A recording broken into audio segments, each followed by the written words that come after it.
Hey guy, you know what's never been done before with a superhero IP? What if they go to another universe?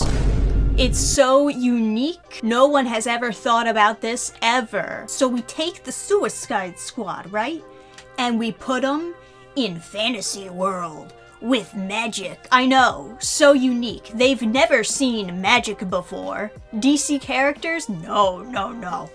Magic doesn't even exist in DC universe. Alright, so today we're gonna be covering Suicide Squad Isekai. I did watch the first 3 episodes. And to give context, I watched the first episode in dub, and then I switched to subtitled in the next 2 episodes. Why did I do that, you may ask? Well, Warner Brothers is not actually doing the official English dub for Suicide Squad Isekai. Now, some of you might be surprised to hear this, but yes, this anime is actually made by Japan for Japan. So it was actually done by just some run-of-the-mill anime dubbing studio. But yeah, so the voices for this dub are not the voices that you're used to hearing for these characters.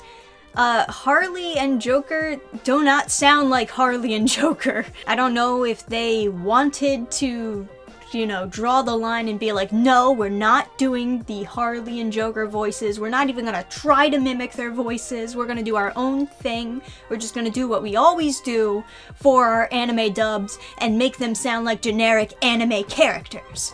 Yeah! But I found it kind of jarring, honestly, to hear a voice actress voicing Harley Quinn, but not doing her classic voice. Normally she's like, oh, Mr. J, but you know, for this she's just like, hi everybody.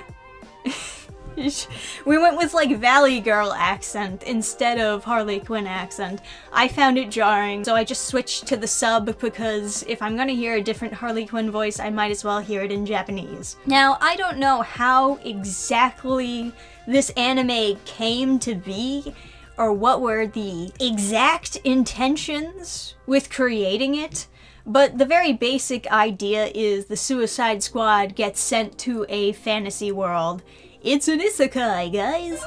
Because there's a boatload of isekais in Japan, and I guess we're still capitalizing on that trend. I mean, quite frankly, I, along with many other people, have been very vocal about how we're sick of seeing isekai after isekai after isekai. But, you know, so long as people are still buying, I guess they're still producing. Even though Warner Brothers is not taking a super active role in the production of the show itself, I still imagine that it's being done on committee. Obviously, Warner Brothers has very strict rules about what you can and can't do with their characters and whatnot, but it is pretty different from what you're usually used to from DC, these DC comic characters. I mean, they did actually make it kinda different. Obviously, there's new designs for a lot of the characters. Harley Quinn actually looks pretty good. I mean, I don't typically like her Suicide Squad design, but I kinda like that they mixed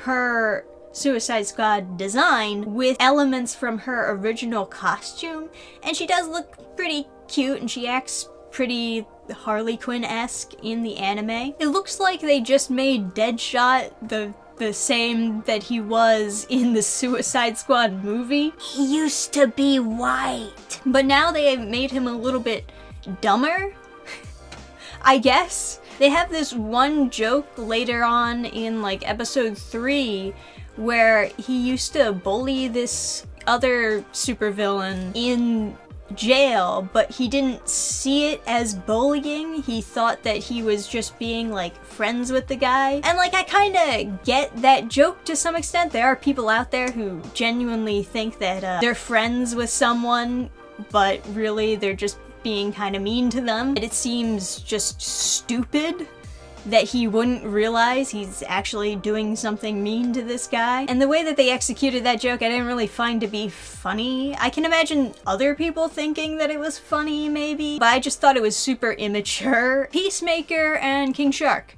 I know the least about these characters. I can't really tell you if they're comic accurate, but I did find it a little bit strange that they introduced King Shark on the team just so that he can constantly eat people. Like innocent people, orcs, it doesn't matter. He's just eating people all the time. Rick Flag, who was also imprisoned there, but doesn't know the language well enough to get himself out, I guess, and that is really only the only use that they have for having both worlds be two different languages is the fact that Rick Flag was in prison because he doesn't speak the language that great. But he's supposed to be a good guy, and he's supposed to, like, lead the Suicide Squad towards working for good. But when they take over the prison, King Shark is just eating all of these prison guards, and I'm like, oh god. Those people probably had families, right? It was a little bit disturbing, not gonna lie. And it's kind of weird that immediately afterwards, they're being recruited by the queen and the princess, who is dead set on using the Suicide Squad to save the country. Are you not disturbed by the fact that they ate prison guards? You sure you still want them on your team? I don't know, it's just a story element that I guess doesn't really make sense, but they just force it because they need it to work that way. Clayface is, a little bit different. They made him into a trope, a sparkly anime pretty boy trope, which I was not expecting, but I can kind of see the logic behind it. Clayface is an actor, and he can change his face to be whatever face he wants, and that's, you know, kind of part of his super villain schemes. It didn't bother me that much, but it is weird. I don't think people would even know that he's Clayface if it wasn't for him transforming into Clayface for a brief second. So the overall plot behind this is that the Suicide Squad brought together by Amanda. Amanda is doing like evil stuff as she do, using this other girl who we don't see the face of in order to open up a portal into the other world. But their helicopter crashes and the people who were escorting them all die. They've got bombs in their neck that are going to explode if they go too far from where the portal is, because they need the radio signals from the tower, wherever they're bringing out the radio signals. So they got like 72 hours to get back from whence they came. Rick Flag decides to help them so that he can help himself. And where we leave off in episode 3 is that Rick is being held at the royal castle until the Suicide Squad can prove that they can be a valuable asset when it comes to saving the kingdom or whatever. It's who cares? It's quite frankly just like, who cares what the plot is?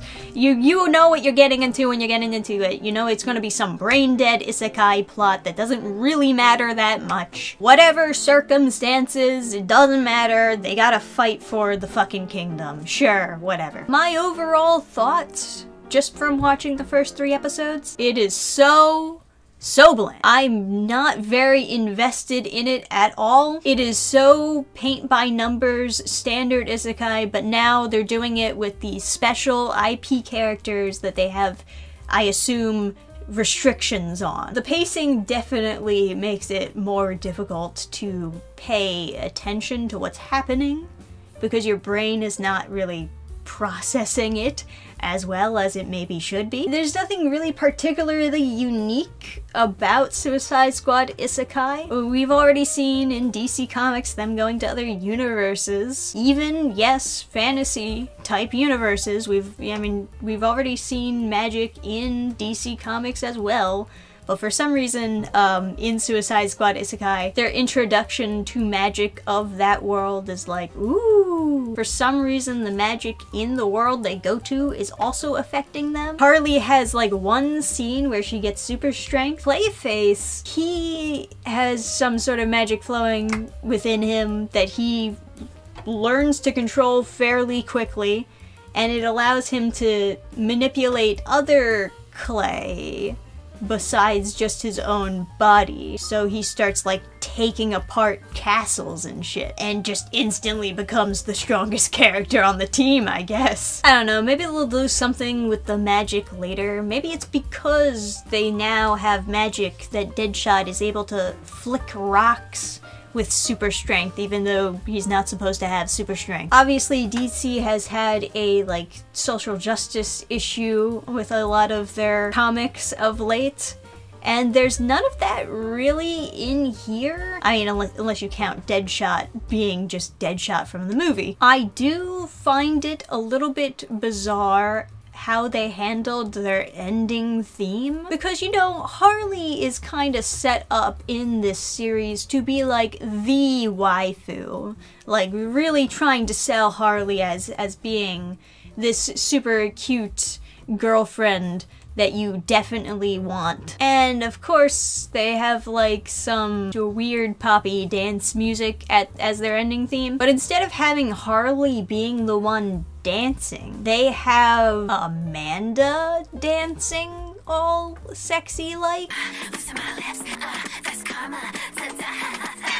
Now, I can't prove it, but I can only assume that this is a product of Satan. There must have been some sort of devil worshipping in the studio, which must have produced this absolute cringe. And that's about all I got to say about Suicide Squad Isekai. It's bland, it's relatively inoffensive. It's about as safe and generic as it gets, quite frankly. But you know, if you want to see some flashy fight scenes, if you want to see your favorite DC characters in an anime, then here it is. More importantly, guys, Reaper Book 1 is now available on the website. Yes, go to burningstarcomics.net and check out my new dark fantasy series, Reaper. This is especially great for people who might have missed the campaign. I'll also have the posters up on the website too, because we do have some extra posters. As you can see behind me, it is quite epic and flashy, although I have kind of stuff in front of it. It's a good poster, trust me. You know, we're talking about isekais, we're talking about fantasy isekais, right? I'm a big fan of fantasy, but I am super burnt out on the isekai genre. So that's part of the reason why I'm doing these other fantasy comics like Reaper that are not trying to be some video gamey isekai thing. Rather, instead, they're just fantasies. They're just normal fantasies. So if you're into that, if you're looking for that, check it out. Do please give it a chance. That's gonna be all for today from me. So like the video if you did enjoy, subscribe, and I'll see you guys next time. Till then, bye!